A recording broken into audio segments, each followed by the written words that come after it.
नमस्कार दोस्तों, मेरा नाम सुरेंद्र कुमार है और जैसा कि थंबनेल से आपको पता लग गया होगा कि आज का टॉपिक है मानसिक तनाव और सुसाइडल अटेम्प्ट। तो हम अपने आसपास के जीवन में देखते होंगे कि अपने रिश्तेदारी में या अपने मित्र संबंधियों से ये चर्चा सुनी होगी कि अमुक व्यक्ति ने सुसाइड किया है। तो कुछ लोग सोचते होंगे कि सुसाइड जो लोग करते हैं वो सोच नहीं पाते होंगे या वो थोड़े पागल टाइप के होंगे, लेकिन ऐसा नहीं है। कोई संवेदनशील आदमी या हर किसी का जो सुसाइड करने का जो रीज़न होता है वो अलग होता है। तो इस वीडियो में हम आपको बताएँगे कि जो सुसाइड करने से पहले आदमी की जो मनोवृत्ति होती है, वो कैसी होती है। और ये जो आजकल जो ये प्रवृत्ति मानसिक तनाव की ये जो बढ़ रही है, जो आगे चल के सुसाइड में बदल जाती है, तो इससे भारत सरकार को भी बहुत नुकसान होता है और एक फैमिली को व्यक्तिगत लॉस भी होता है। तो इस जटिलता को समझने के लिए हम आपके सामने ये वीडियो लेकर आए। तो आइए शुरुआत करते हैं। सबसे पहले हम बात करते हैं कि जो मनोवैज्ञानिकों की दृष्टि में सुसाइड को वो कैसे समझते हैं। सबसे पहले जो सिगमंड फ्रेड उनके अनुसार जो आदमी का अनकॉन्शियस माइंड होता है उसमें कुछ गहरे कड़वे और जो दुख भरे रहस्य छिपे होते हैं। तो कई बार इंसान जब किसी ऐसी पीड़ादायक स्थिति में फंसा होता है कि वो उससे निकल नहीं पाता। जैसे कि क्या पता उसके मन को ठेस पहुंची हो किसी अपनों से, जैसे कि माता पिता के कुछ कटु वचन या जिससे कोई इंसान प्रेम करता है उसके साथ उसका बुरा अनुभव। तो इस स्थिति में कोई भी इंसान जो अपना गुस्सा है और अपनी पीड़ा है वो किसी के सामने बता नहीं पाता। तो जब ये ट्रॉमा बन जाता है, जैसे कि अगर किसी बच्चे को उसका जो फैमिली में अच्छा व्यवहार नहीं होता या कई सालों से कोई किसी पीड़ादायक रिश्ते में है, तो वो उससे बाहर निकालने के लिए जो अपने जो जिस इंसान से उसका कोई गहरा संबंध है, तो उसके खिलाफ हिंसा ना करके वो अपनी सेल्फ यानी आत्महिंसा में बदल जाता है। तो सिगमंड फ्रेड के अनुसार जो हमारे मन के दबे हुए रहस्य हैं, तो ये सुसाइडल अटेम्प्ट या सुसाइड का कारण बनते हैं। और ये हम समझ सकते हैं कि जैसे किसी इंसान की प्रिय जन की मृत्यु हो जाती है, तो हम भी आस-पास बोलते हैं। जैसे कोई इंसान अगर रो नहीं पाता तो उसको बोलते हैं कि थोड़ा आप रो लो। या जब भी इंसान को कोई दुःख होता है, तो उसको जैसे कि हम समाज में धारणा है कि लड़कियाँ तो थोड़ा-सा दुःख होने पर रो लेती हैं। लेकिन पितृसत्तात्मक समाज में जो पुरुष होता है, वो अपना दुःख-दर्द किसी के सामने जता नहीं पाता। जैसे कि इंसान का या मतलब पुरुष का जो रोना है, अपने समाज में काफ़ी एक टैबू माना जाता है कि जैसे बोलते हैं कि मर्द को दर्द नहीं होता। लेकिन है तो वो भी इंसान, उसकी भी भावनाएँ हैं। तो क्या होता है पितृसत्तात्मक समाज में पुरुष अपनी जो भावनाएँ हैं, जो पीड़ादायक स्थिति है, उसको दूसरों के सामने व्यथित नहीं कर पाता या व्याख्या नहीं कर पाता। तो इस स्थिति में भी ये सुसाइड का कारण बन जाता है। या वो अपनी जो व्यथा है, किसी को बता नहीं पाता। और आंकड़ों के अनुसार भी ये ज़ाहिर होता है कि पुरुष लोग स्त्रियों से 3 गुना सुसाइड करते हैं। तो आगे हम देखेंगे कि आंकड़ों का किस तरह समझना है, लेकिन यहाँ ये बात गौर करने लायक है। और महिलाओं में भी जैसे पितृसत्तात्मक समाज में और जो जातिवाद से पीड़ित हमारा समाज है, वो महिलाओं के प्रति असंवेदनशील है। जैसे पुराने समय में तलाक को काफ़ी बुरा माना जाता था, लेकिन जो स्त्री होती है, अगर वो उसका जो जीवन साथी है, उसके साथ अच्छा व्यवहार नहीं करता, तो उसके सामने सारे रास्ते बंद हो जाते हैं। तो इस स्थिति में वो सुसाइड कर जाती है। और ये जो सिगमंड फ्रेड है, उसने बोला था कि जब हमारा जो ईगो होती है, और सुपर ईगो, इसके बीच में टकराव होता है। ईगो का मतलब होता है कि जब आदमी का मन बैलेंस बनाने की कोशिश करता है, और सुपर ईगो का मतलब कि वो जब नैतिकता के दृष्टिकोण से किसी चीज़ को देखता है। तो जब आदमी किसी स्थिति में बैलेंस बनाने की कोशिश करता है और वो उसमें जब टकराव पैदा होता है, तो आदमी के अंदर मानसिक तनाव पैदा होता है। तो हम ये देख सकते हैं कि जब भी हमें किसी से कुछ भी प्रॉब्लम हो, अपने मित्र बंधुओं से या जिनसे हम प्यार करते हैं, तो उनके सामने हमें ये ज़ाहिर करना चाहिए। इससे बचने का एक कारण ये भी है, जैसे कि कोई बच्चा होता है बचपन में, वो अपने माँ-बाप से सवाल करता है कि पापा मम्मी हमें ये बताओ ये कैसा हुआ? अगर हम उसके सवाल का अच्छी तरह जवाब ना दें, तो क्या होगा? बच्चे का मन दुखी हो जाएगा। ये एक तनाव का छोटा रूप है। लेकिन जैसे ही कोई स्कूल में जाता है, टीचर से सवाल नहीं कर पाता, तो इससे भी तनाव हो जाता है। और जो बुरे टीचर होते हैं या बुरे अभिभावक होते हैं, वो क्या होते हैं, बच्चों को सवाल जवाब करने से रोकते हैं। तो ये एक जो मैंने एग्ज़ाम्पल दिया है, ये एक तनाव का छोटा रूप ही है। सुसाइड तो नहीं होगा, लेकिन अगर हम इस स्थिति के बिल्कुल उलट देखें कि अभिभावक बच्चों के प्रश्न उत्तर का अच्छी तरह जवाब दें, उनके साथ डायलॉग बनाएँ, या टीचर उनके साथ अच्छा संबंध बना के उनके जो प्रश्न हैं, उनका अच्छा से जवाब दें, तो क्या होगा कि इससे रिश्तों में खुशी आएगी, और जो मानसिक तनाव भविष्य में किसी भी कारण से हो सकता था, उसकी संभावना कम होगी। तो जो सिगमंड फ्रायड का ये थ्योरी है, इसको हम अगर इसे शिक्षा लेना चाहें, तो ये सीख सकते हैं कि अपने जो मन की दुःख और पीड़ा है, उससे हमें निकलना चाहिए, और इसको जो आवेश है, इसको निकलने के तरीके ढूँढने चाहिए। जैसे कोई अपने आजकल वीडियो बना सकता है, या आजकल हमने देखा है कि कोई किसी से प्रॉब्लम में हो, तो उससे मोबाइल में मैसेज कर सकता है, या अगर सामने हम किसी के बता नहीं सकते, तो उसके अलग-अलग तरीके हैं। और दूसरे थिंकर हैं, एरोन बेक, उनके अनुसार जो हमारे सोचने का तरीका है, वही हमारी फीलिंग को डिफाइन करता है। जैसे कि हम किसी प्रॉब्लम में हैं, आज के जीवन में प्रॉब्लम आती रहती हैं। उल्रिक बेक की एक किताब है, रिस्क सोसाइटी। उसके अनुसार कोई भी रंग भेद, जाति भेद, या जो पुरुष स्त्री का जो भी भेदभाव है, उसके साथ-साथ एक सबसे बड़ा फैक्टर जो इस सोसाइटी को डिफाइन करता है, वो है रिस्क है। जैसे क्लाइमेट चेंज हो, पॉल्यूशन, एनवायरनमेंट, हर तरह का जो ये रिस्क है, ये सोसाइटी में बढ़ रहा है। तो रिस्क एक डोमिनेंट फैक्टर है हमारी लाइफ में, और इससे कोई भी बच नहीं सकता, अमीर हो या गरीब हो, किसी भी तरह का हो, किसी भी क्लास का हो।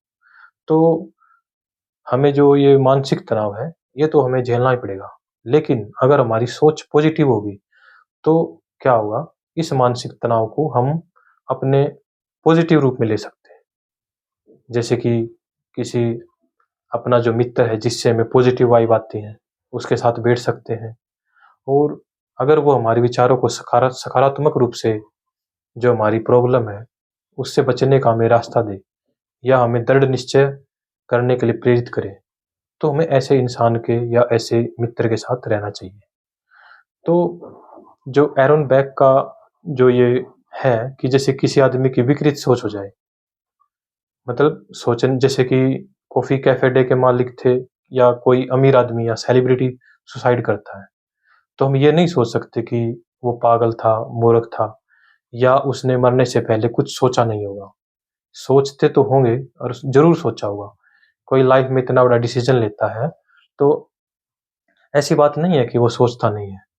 लेकिन क्या है कि जब आदमी अपनी जो प्रॉब्लम से घिरा होता है, तो उससे बचने का, उसको अपने से बचने का वो खुद जो रास्ता ढूँढता है, ये गलत बात हो जाती है। अगर हम अपने सामाजिक व्यवहार को बना के रखें, या अपने आस-पास के जो हमारा जो लोगों से जो व्यवहार है, अगर वो अच्छा रहेगा, तो लोग भी मुसीबत में हमारा साथ देंगे।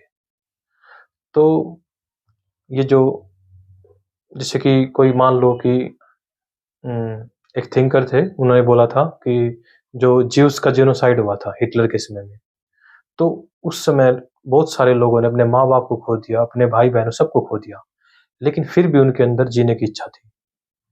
तो जो आदमी को जो जीने की और लड़ने की जो इच्छा होती है, उसको उत्पन्न करने का हमें कोई मार्ग मिल जाए, तो फिर ये जो हमारी जो विकृत सोच है, ये बदल सकती है।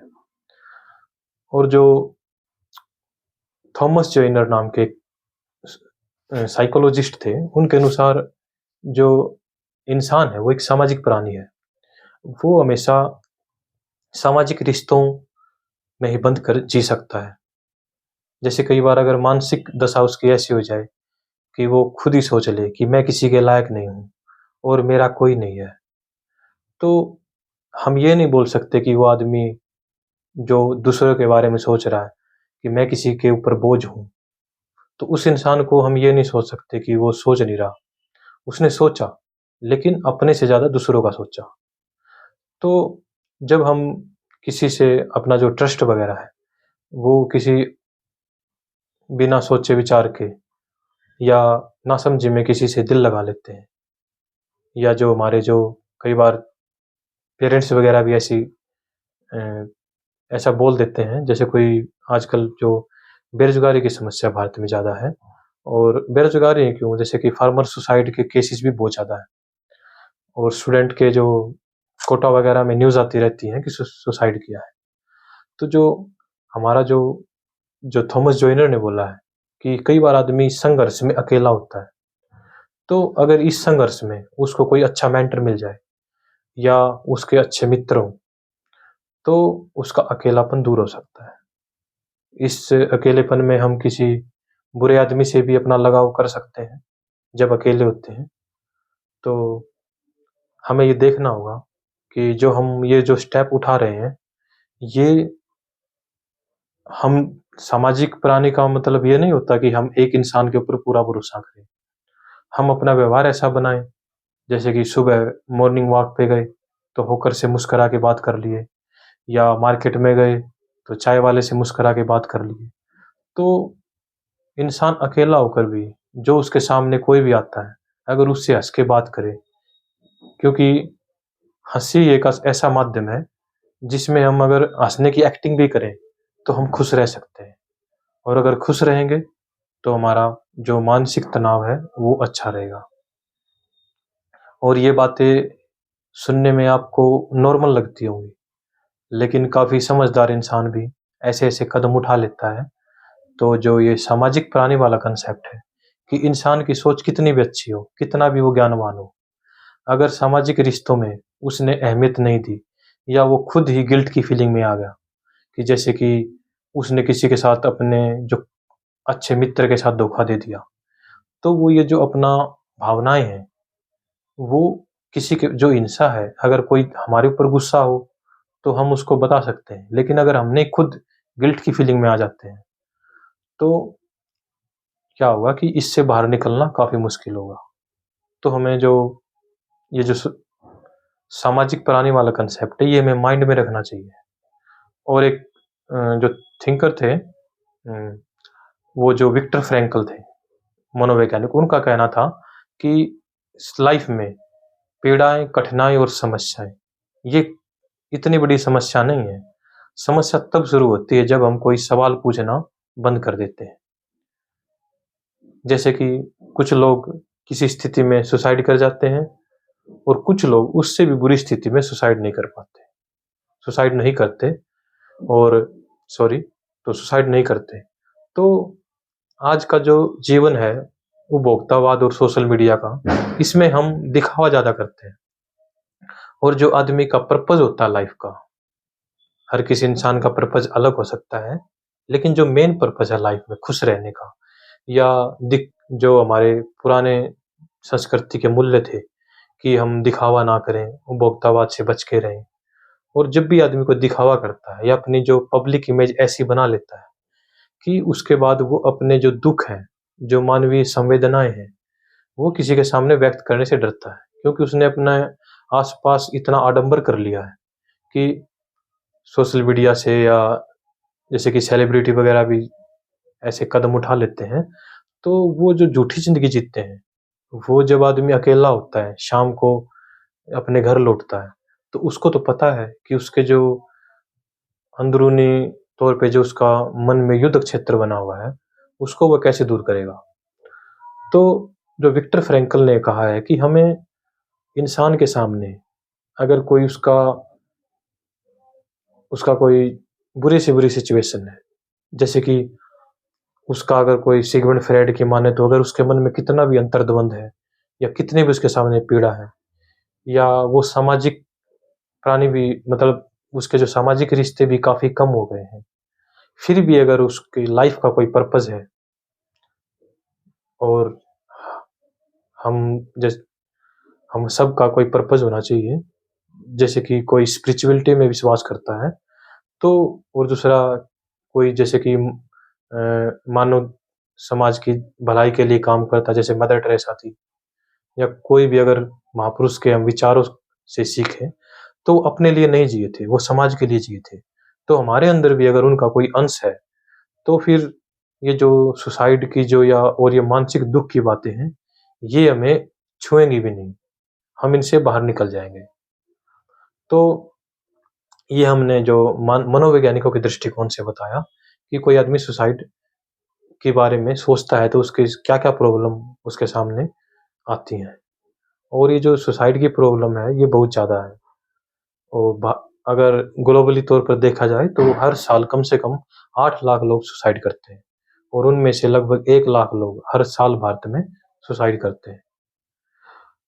और जो भारत में जो इंफ्रास्ट्रक्चर है, ये पीआईबी के आंकड़े हैं और मिनिस्ट्री ऑफ हेल्थ और फैमिली वेलफेयर से मैंने आपके लिए इकट्ठा किए हैं कि जो भारत में साइकियाट्रिस्ट है या जो मनोवैज्ञानिक हैं, डब्ल्यूएचओ के अनुसार भारत में 1 लाख लोगों पर 3 साइकियाट्रिस्ट होने चाहिए।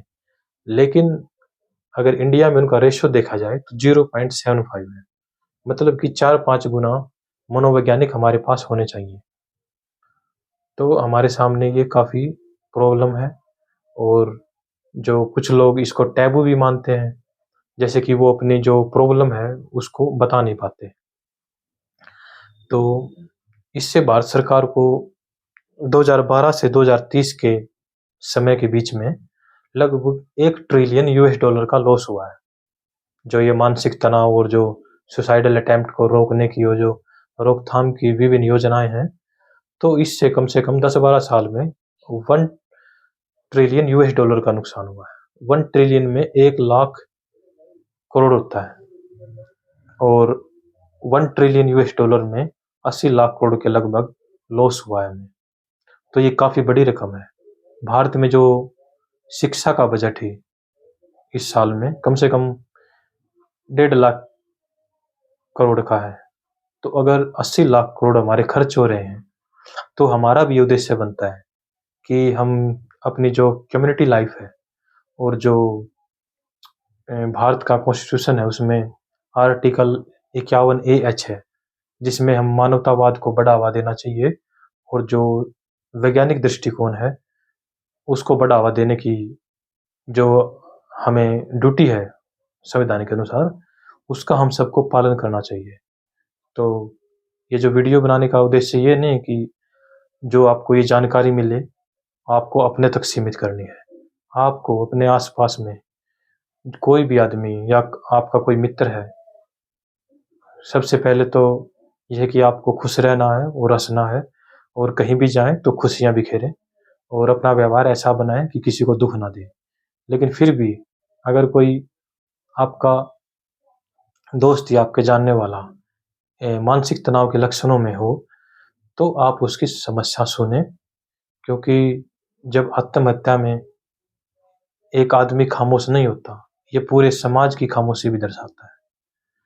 और जो मैंने बताया इकोनॉमिक लॉस का, इकोनॉमिक सर्वे 2024-25 में ये सरकार ने खुद बोला है कि हमें इतना बड़ा लॉस हुआ है। तो अगर हम इकोनॉमिक तौर पर देखा जाए तो इससे सरकार को बहुत ज़्यादा लॉस है और इसका ये जो पैसा बचा हुआ है इसका हम दूसरी योजनाओं में खर्च कर सकते हैं। और दूसरी बात, अगर हमारा समाज खुशहाल होगा तो इससे एक सोशल कैपिटल भी बनेगा, सामाजिक पूंजी बनेगी, और इससे इसका जो पॉजिटिव इफेक्ट होगा वो काफ़ी ज़्यादा होगा आपके ऊपर भी, जिसकी आपने मदद करी तो वो आपको हमेशा याद रखेगा। और ये जो सुसाइडल प्रवृत्ति है ये काफ़ी ज़्यादा है।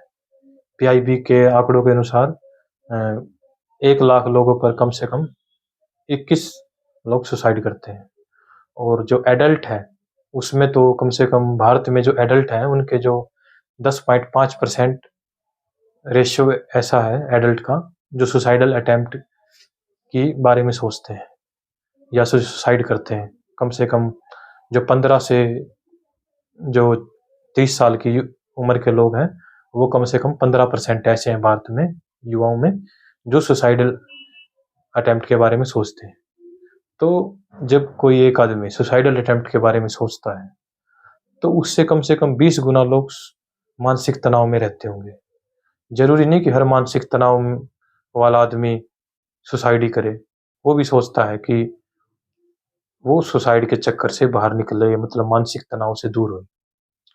तो हमारा ये फर्ज बनता है कि हम ऐसी जानकारी सबसे पहले आप मेरे वीडियो से जो अपना इमोशनल इंटेलिजेंस है, यानी मतलब कि हम सिचुएशन को समझें, और जो कोई आदमी सुसाइड करता है या मानसिक तनाव में रहता है उसके सामने हम किस पॉजिटिव तरीके से बात करें, तो मैं आगे आपको बताऊंगा थोड़ी देर बाद। अभी हम जो समाजशास्त्री सुसाइड के बारे में सोचते हैं उसके बारे में आपसे बात करूंगा। सबसे पहले इमाइल दुर्खाइम ने 1897 में ले सुसाइड नाम से बुक लिखी थी। उसमें उनका मानना था कि जो सुसाइड है ये एक व्यक्तिगत समस्या नहीं है।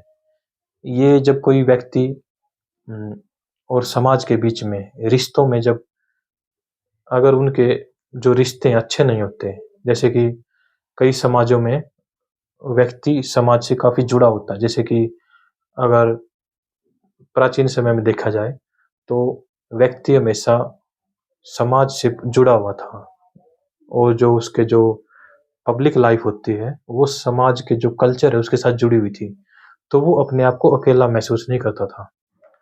हाँ, उस समय भी जोहार और सती प्रथा थी। सती प्रथा मतलब वो बुराई वाली नहीं, जब कोई अपनी मर्जी से अगर कोई सुसाइड करता है, जैसे कि एस्किमोस यानी यूनिट्स हैं, वो जो उत्तर ध्रुव में रहते हैं, तो वहाँ के बुजुर्ग अपने जब अकाल आता है तो अपने समुदाय की, ताकि उसके संसाधनों का बचाव हो सके, तो वो खुद ही भूखा रह के सुसाइड कर जाता है।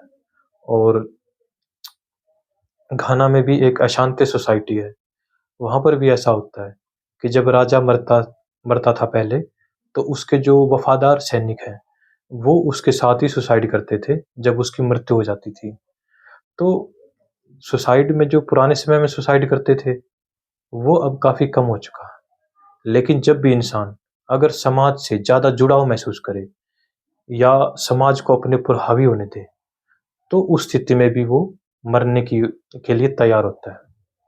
अगर इसका पॉजिटिव चीज़ देखा जाए, जैसे भगत सिंह थे, उन्होंने अपने देश के लिए जान दी और वो फांसी पर झूल गए। और एक जो सैनिक होता है वो जो सुसाइड करता है, तो जो सैनिक और जो क्रांतिकारी थे अंग्रेजों से आज़ाद करवाने के लिए, तो उनका उद्देश्य काफ़ी नोबल था। वो समाज के लिए थे, वो सामाजिक तनाव में नहीं थे। उन्होंने जो अपनी जान न्यौछावर करी वो अपने देश के लिए की। इसको इमाल दुर्खान ने एल्ट्रुइस्टिक सुसाइड बोला है। और जब इंसान के ऊपर बहुत ज़्यादा विपत्ति आ जाए, जैसे कोई अभी न्यूज़ देखते हैं कि सुसाइडल अटेम्प्ट हुए फार्मर के विदर्भ एरिया में, और ये काफ़ी बड़ी प्रॉब्लम है। और पी साईनाथ का जो परी नेटवर्क है, यूट्यूब पर आप सर्च किए, उसमें तो उन्होंने कीजिएगा तो उसमें आपको पता चलेगा कि जो सुसाइडल अटेम्प्ट हैं, जो सुसाइड करते हैं किसान, ये एक किसान की ही प्रॉब्लम नहीं है, ये समाज के तौर पर हमारा फेलियर दिखाता है।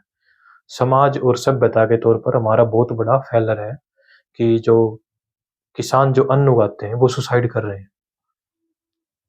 तो इसके बारे में भी हम बताएँगे आगे। तो इमाम दुरकैन का जो मानना था कि जब इस सिचुएशन में आदमी कोई सुसाइड करता है, तो इसको फैटलिस्टिक सुसाइड बोलते हैं। और इसमें आदमी का जो समाज के साथ जो रिश्ता होता है, वो काफ़ी बुरा होता है और जो समाज का जो सोशल स्ट्रक्चर है, वो उसके ऊपर बहुत ज़्यादा प्रेशर क्रिएट करता है। इससे भी आदमी सुसाइड के बारे में सोचता है। और जब समाज में कोई बहुत ज़्यादा हलचल होती है, या जैसे जैसे कि जब समाज में अराजकता फैल जाती है, उनकी भाषा में एनोमी हो जाती है। जब समाज में कोई नियम वगैरह नहीं होते, तो उसको उन्होंने एनोमिक सुसाइड बोला है। जैसे कि कोई बहुत ज़्यादा तरक्की कर ले कोई इंसान, या बहुत ज़्यादा एकदम लॉस में आ जाए। जैसे बहुत सारे अमीर आदमी हैं जिन्होंने सुसाइड किया, वो एकदम गरीब हो गए। तो इस स्थिति में मतलब उससे जो गरीब लोग हैं, वो सुसाइड नहीं करेंगे, वो अपना काम चलाएँगे। लेकिन जिस इंसान ने जीवन में कभी ऐसी सिचुएशन देखी नहीं हो, तो उसके तो जीवन में अराजकता आ जाएगी। तो इस सिचुएशन में जो आदमी सुसाइड करता है, उसको एनोमिक सुसाइड बोलते हैं। तो इमाम दुरकैन के अनुसार जैसे कि जो प्रोटेस्टेंट होते हैं और जो कैथोलिक होते हैं, जो ट्रेडिशनल क्रिश्चियन होते हैं, वो उनका जो धर्म के साथ रिश्ता काफ़ी वो था, वो क्वेश्चन नहीं करते थे, धर्म के निर्णयों का।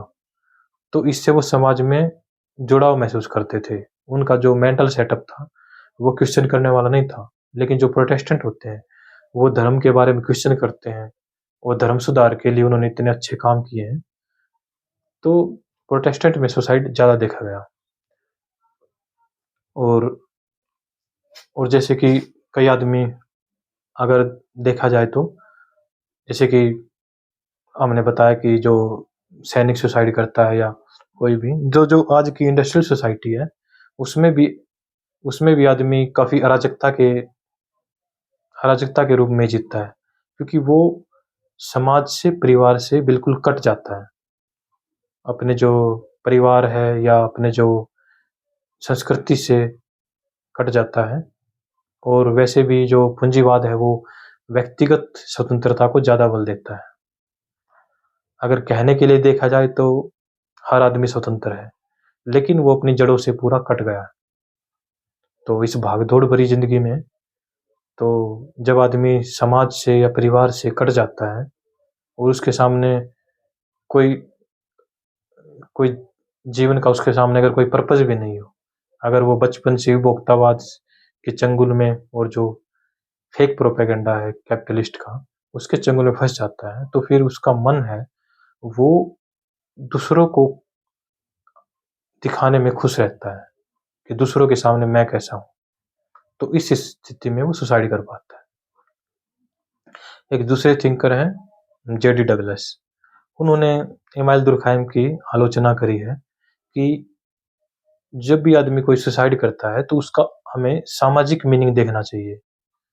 मतलब ये नहीं है कि जैसे कि अगर हम सारे आंकड़ों को एक साथ रखें, जैसे कि जैनिज़्म में सलखना का कांसेप्ट है कि कोई बुजुर्ग आत्महत्या करता है, और उस आंकड़े को अगर कोई इंसान दुख में, या समाज की कोई पीड़ा है, या अपनी को जो व्यक्तिगत जीवन में कोई समस्याएं हैं, अगर उनको क्लब करके देखें और उसके बाद अगर सुसाइड के आंकड़े देखें, तो फिर हमें सही स्थिति का पता नहीं चलेगा।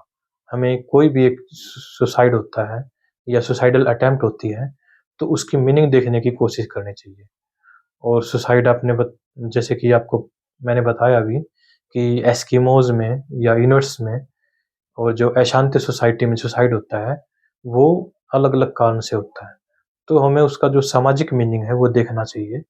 उसके बाद ही हम सही स्थिति को समझ सकते हैं कि हमें ये जो प्रॉब्लम है, उसके सामने कैसे बचना चाहिए। एक जे मैक्सवेल एटकिंसन थे, और जो वो सिंबॉलिक इंटरेक्शनिस्ट एक परिप्रेक्ष्य में उन्होंने देखा था कि जब भी आदमी इंटरपर्सनल रिलेशन में या रिश्तों में होता है, तो उसके समय, या वो जब अपने खुद की लाइफ में उसकी जो आइडेंटिटी होती है, उसके कॉन्टेक्स्ट में जब समाज की सिचुएशन को देखता है, तो जैसे कि एक हार्वर्ड बेकर की कंसेप्ट है लेबलिंग। जब हम किसी इंसान को लेबल कर देते हैं कि वो नकारा है या वो जीवन में कुछ कर नहीं सकता। तो जब उसके ऊपर बार-बार ये लेबल लगाया जाता है, तो उस स्थिति में भी आदमी मानसिक तनाव में आ जाता है और वो खुद ही अपने आप को ऐसा दिखाने की कोशिश करता है। तो इस स्थिति में भी हमें बचना चाहिए। ये जो आपके सामने जो ये विचार दे रहा हूँ मैं, जैसे कि लेबलिंग थ्योरी है, ये जैसे कि कोई स्कूल में टीचर है, अगर किसी बच्चे को बोल देगा, ये मैंने खुद देखा है रियल लाइफ में कि एक टीचर एक स्टूडेंट से चिढ़ता था और उसको बोलता था कि तुम शर्त लगा लो, तुम बड़े होके चोर बनोगे। तो इस स्थिति में बच्चा क्या करेगा? क्योंकि जो हमारा विकासशील देश है, उसमें जो पेरेंट्स वगैरह भी इतने पढ़े-लिखे नहीं होते, तो जब हम किसी इंसान पर लेबल लेबल लगा देते हैं, बार-बार उसको ये चिढ़ाते हैं, तो इससे वो मानसिक तनाव की स्थिति में फँस जाता है। क्योंकि बच्चा होता है, टीचर का मुकाबला नहीं कर पाता, टीचर के सामने अगर कुछ बोलेगा तो और हम भी जैसे कि कॉलेज वगैरह में बुलिंग देखते हैं या रैगिंग होती है कुछ भी, तो इससे हमें बचना चाहिए और किसी को अगर हम बार-बार कुछ नकारात्मक शब्दों का उसके खिलाफ यूज़ करते हैं, लेबलिंग करते हैं, तो वो उसके सामने काफ़ी पीड़ा पहुँचाता है। तो हमें संवेदनशील बनना चाहिए और किसी को जो कटु वचन है, उससे बोलने से बचना चाहिए। तो जैसे कि आपने देखा कि जो हमने बताया कि जो मनोवैज्ञानिक और जो समाजशास्त्री हैं, इसको समाज के जो जो ये प्रॉब्लम है बहुत ज़्यादा विकराल रूप ले चुकी है। जो ये मानसिक तनाव और जो सुसाइडल अटेम्प्ट की प्रवृत्ति है, इससे हमें कैसे बचना चाहिए। और एक जीन बॉडरीलार्ड की बुक है, अभी जो सिमुलाक्रा एंड सिमुलेशन, उसमें उन्होंने बताया कि जो आज का मीडिया है या जो आज का पूरी लाइफ ही वर्चुअल लाइफ है और कई इंसान वर्चुअल लाइफ या सोशल मीडिया में या जो न्यूज़ चैनल का जो जैसा कि आज का प्रारूप है, उसमें जो पूरी जो लाइफ है हमारी देखा जाए तो, जैसे हम यूट्यूब पर समय बिताते हैं, तो उसमें क्या होता है या जो न्यूज़ चैनल का जो प्रोपेगेंडा सेंसेशनल पैदा करता है, तो उनका विचार है जीन बॉडलार्ड का कि जो हमारा समाज है या जो हमारी दुनिया है, वो वर्चुअलिटी के ऊपर ज़्यादा निर्भर है और जो संवेदनशीलता है, उसको बढ़ाने में जोर देती है और जो रियल लाइफ है, उससे हमें दूर करती है। तो जब इंसान वर्चुअल लाइफ को रियल समझने लगता है, तो उसमें तनाव पैदा हो जाता है। इसको समझने के लिए हम ये देख सकते हैं कि जैसे कि कहीं कोई न्यूज़ आई कि किसी कल ही की न्यूज़ है, सतारा में किसी महिला डॉक्टर ने सुसाइड किया है। तो जो उसका सुसाइड की जो सिचुएशन थी कि उसमें सांसद का भी रोल है और जो पुलिस अफ़सर है उसका भी रोल है।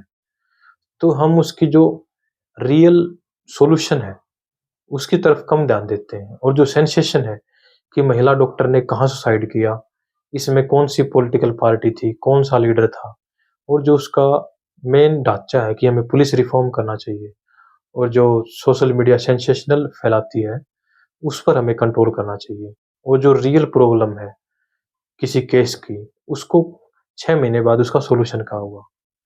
तो हमें जो रियल सॉल्यूशन है, उसकी तरफ जाना चाहिए। लेकिन क्या है कि हम सिर्फ़ संवेदनशीलता का एक मार्केट तैयार कर रहे हैं और जो रियल सॉल्यूशन है, उससे हम दूर जा रहे हैं। और जो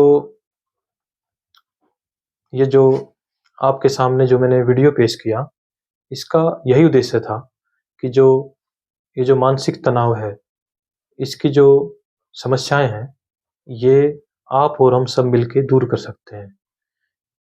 जैसे कि भारत सरकार ने जो नेशनल जो 2017 में मेंटल हेल्थ केयर एक्ट लेके आए थे और अभी जो नेशनल सुसाइड प्रिवेंशन स्ट्रेटजी है 2022 की, उसमें उनका लक्ष्य है कि 10% जो सुसाइड का रेट है, सुसाइड अटैक है, उसको कम करना है।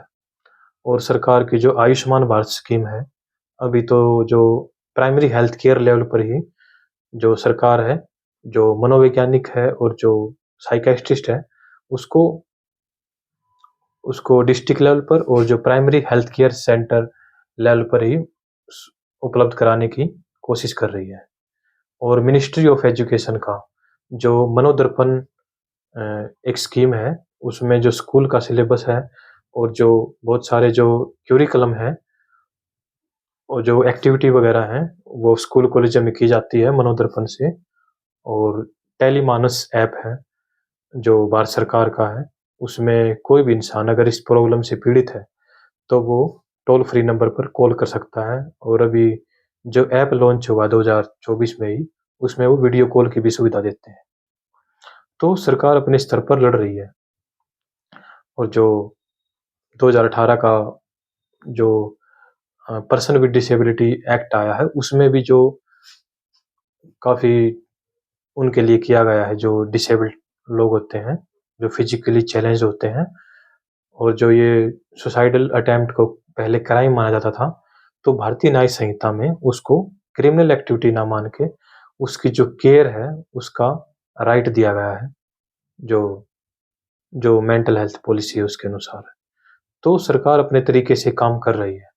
और हमारा भी एक अच्छे नागरिक होते हुए हमारा उद्देश्य बनता है कि हम, अगर कोई स्टूडेंट है, जैसे कि सुसाइडल अटेम्प्ट कई तरह के होते हैं, जैसे कि रोहित वेमुला का भी इंसिडेंट हुआ था कि वो कास्टिज्म से पीड़ित होके उन्हें सुसाइड किया था।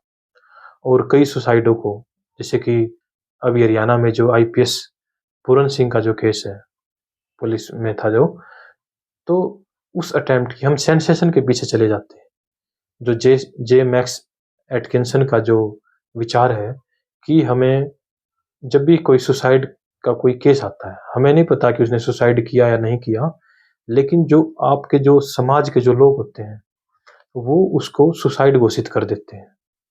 या फिर जो उसने सुसाइड क्यों किया, उसके लिए हम पूरे समाज के जो सो कॉल्ड जो अपने जो कॉमन सेंस होती है, उसके अनुसार ये डाटा क्रिएट कर जाते हैं।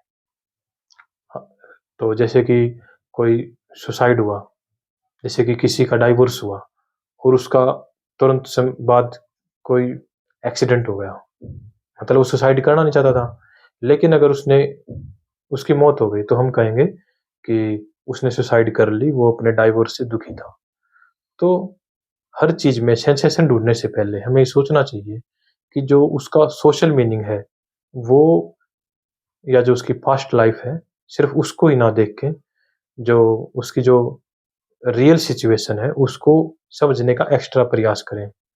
और एक जो बात है कि 2024 से 26 तक का जो डब्ल्यूएचओ का थीम है, उसमें उन्होंने बोला change the narrative on suicide. मतलब जैसे कोई भी इंसान सुसाइड करता है, तो हम क्या सोचते हैं कि वो इंसान कमज़ोर था और वो इंसान पागल था। तो हमारे आस-पास जब ऐसी बातें, कोई मानसिक तनाव में रहता है, तो वो अपनी प्रॉब्लम शेयर नहीं कर पाता। हम ये भी बोल सकते हैं, जब कोई सुसाइड होता है, तो ये बोल सकते हैं कि वो इंसान प्रॉब्लम में था, उसको मदद की ज़रूरत थी। हम ये ना बोलें कि वो इंसान कमज़ोर था, पागल था। हम ये बोल सकते हैं कि वो इंसान प्रॉब्लम में था और उसको मदद की ज़रूरत थी। तो 10 सितंबर को हर साल जो इंटरनेशनल सुसाइड प्रिवेंशन डे मनाया जाता है, उसमें जगह-जगह सेमिनार लगते हैं। और 2024 से 26 का जो ये लक्ष्य, ये जो थीम है कि चेंज द नैरेटिव, मतलब कि जो हम सुसाइड के बारे में जो सोचते हैं कि जो मानसिक तनाव है, वो टैबू नहीं है। तो बहुत सारे जो सुसाइड को हम रोक सकते हैं, अगर हम समाज में ये विचार फैलाएँ कि मानसिक तनाव कोई टैबू नहीं है। हम इस पर खुले मन से और कंपैशनेट होके अगर इससे बातचीत करें, तो बहुत सारे इंसान ये काफ़ी आसानी से ये प्रॉब्लम सॉल्व हो सकती है। ये सुसाइडल अटेम्प्ट की, कोई इंसान प्रॉब्लम में है, तो अगर वो ये देखे कि समाज में उसकी भी पीड़ा सुनने वाले लोग हैं, और मानसिक तनाव ज़रूरी नहीं कि कमज़ोर इंसान के जीवन में ही आए। बहुत सारे सफल इंसान हैं, और अपने, अगर हम अपने दृष्टिकोण से देखा जाए, तो बहुत सारे सफलता की सीढ़ी को चढ़ने के बाद भी, या आईएएस वगैरह बनने के बाद भी, या कोई बहुत सफल बिज़नेसमैन है, तो वो भी सुसाइड कर पाता है। तो हमें, जो सरकार के जो ये जो लक्ष्य हैं, इनको हमें फैलाना है। जो टेलीमानस एक सरकार का जो प्लेटफ़ॉर्म है और जो बहुत सारी स्कीम है, तो उनको हमें समाज में फैलाना है और सबसे बड़ा जो सहयोग है, आप और हम मिलके कर सकते हैं। क्योंकि ये बहुत ही अगर हम जो डब्ल्यूएचओ के ये जो स थीम आया है, इसके ऊपर रिसर्च करें और जो मैंने आपको बताया है, अगर इसके ऊपर आप लोग भी विचार करें, तो आपको बहुत कुछ सीखने का मौका मिलेगा। तो हमारा यही लक्ष्य था और आप सम्यक लेंस चैनल को सब्सक्राइब भी कर सकते हैं और अपने जो विचार हैं, उसको फैला सकते हैं। धन्यवाद। जय हिंद।